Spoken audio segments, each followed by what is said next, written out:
সালামুন আলাইকুম তিবতুম রাব্বি আউযু বিকা মিন হামাযাতি শায়াতিন ওয়া আউযু বিকা রাব্বি আইয়াহদুরুন বিসমিল্লাহির রহমানির রহিম ওয়া সালামুন আলাল মুরসালিন আলহামদুলিল্লাহি ওয়া সালামুন আলা ইবাদিহিল্লাযিনা ইসতাফা রাব্বি জিদনি ইলমা। প্রিয় মুহতারাম, আপনি যদি আল কোরআনুল মাজিদ জীবনে একবারও বুঝে পড়তে চান তাহলে এই ক্লাস আপনারই জন্য। সাধারণভাবে সাদা কালো আরবি অক্ষরে ছাপানো আল কোরআনুল কারীম তেলাওয়াত করলে বা পড়া হলে বোঝা যায় না যে কোন শব্দ কোন বৈশিষ্ট্যের বা কোন পদের।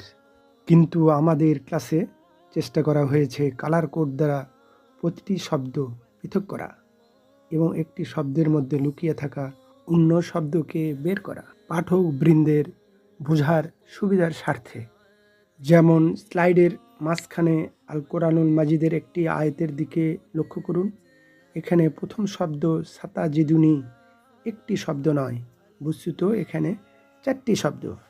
এখানে সা হলো হরফ বা প্রিপোজিশন, অর্থ হলো শীঘ্রই, আর তা হলো দুমির মুত্তাসিল বা অ্যাটাচড সাবজেক্টিভ প্রোনাউন, অর্থ হলো তুমি বা আপনি।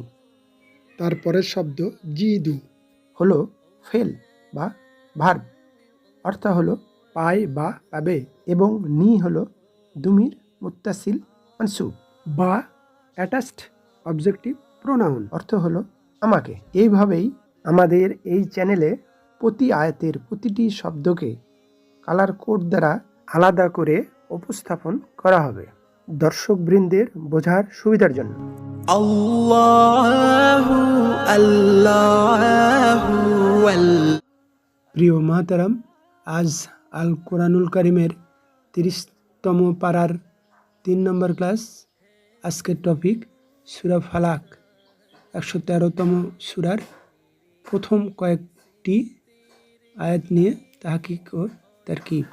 সর্বপ্রথম আমরা দেখে নিই এই সূরার প্রথম আয়াতের আরবি অংশটুকু, কুল আউযু বিরাব্বিল ফালাক।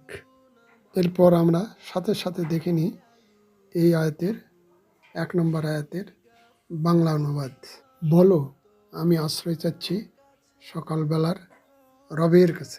আজকের প্রথম আয়াতের প্রথম শব্দ কুল, বলো। এটি একটি ইম্পারেটিভ সেন্টেন্স যে ক্রিয়া সম্পর্কে এর আগের সূরাতে এর উৎপত্তিস্থল, এর গঠনরূপ ইত্যাদি নিয়ে মোটামুটি বিস্তারিত আলোচনা হয়েছে। এই আয়াতের পরের শব্দ আজা, এটি নিয়েও আগের সূরাতে আলোচনা হয়েছে মোটামুটি বিস্তারিত। এটাও কলার মতো আজব ক্রিয়া বা এই সাবগ্রুপের ক্রিয়া। এই গ্রুপের ক্রিয়াগুলো সহজে চেনার উপায় হলো 3 অক্ষরের মধ্যে মাঝের অক্ষর দুর্বল বর্ণ আলিফ ওয়া বা ইয়া থাকবে।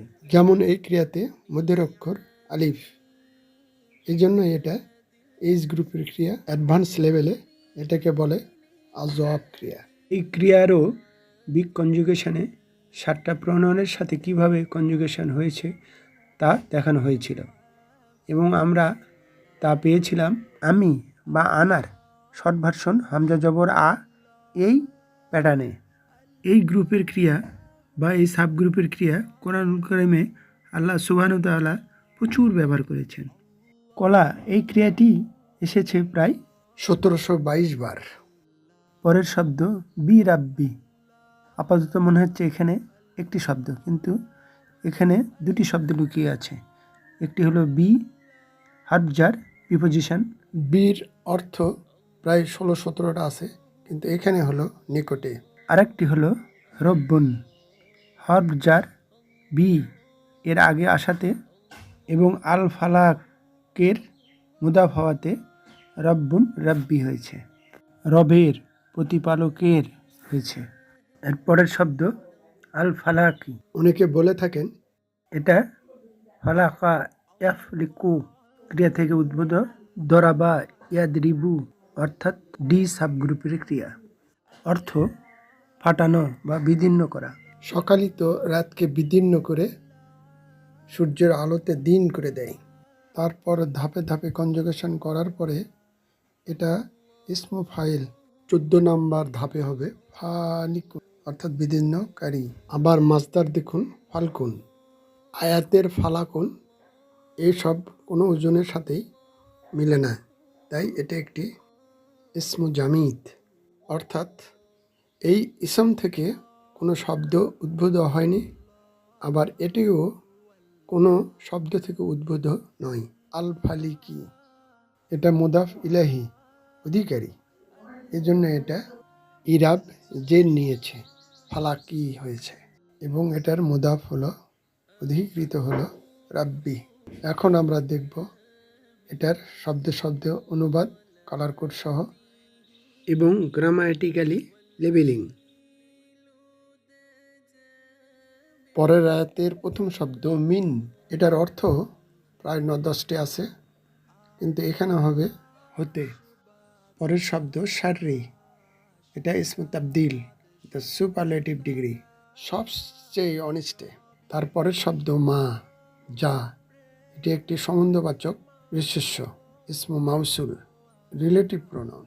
আরবিতে আল্লাজি, আল্লাজিনা, মা, মান, এগুলো হলো রিলেটিভ প্রোনাউন।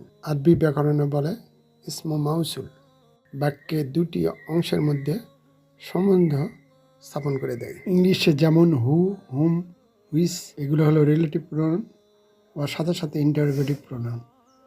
মা, মানো, সেরকম এটা রিলেটিভ প্রোনাউন, আবার মাঝে মাঝে এটা কনটেক্সট অনুসারে এটা ইস্তিফাম, ইন্টারোগেটিভ বা প্রশ্নবাচক হয়ে থাকে। পরের শব্দ খালাকা, এটি একটি ফেলুমাদি ফার্স্ট টেন্সের ভার্ব। এটার সাবজেক্ট হুয়া, দমির মুত্তাসিল মারফু, মুস্তাতির, হুয়া বা হি গোপন আছে, হিডেন আছে। এই ক্রিয়াটি আল কোরআনুল কারিমে 261 বার এসেছে, তাই এটার পুরো কনজুগেশনটা দিয়ে দেওয়া হলো।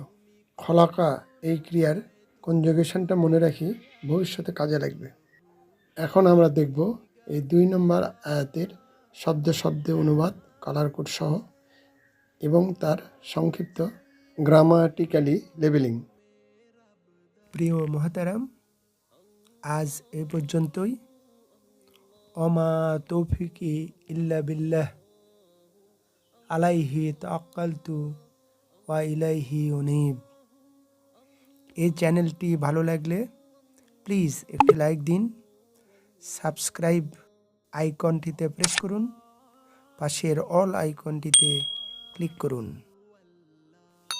মাশা আল্লাহ, লা কুওয়াতা ইল্লা বিল্লাহ। আসসালামু আলাইকুম ওয়া রাহমাতুল্লাহ। আল্লাহ হাফিজ।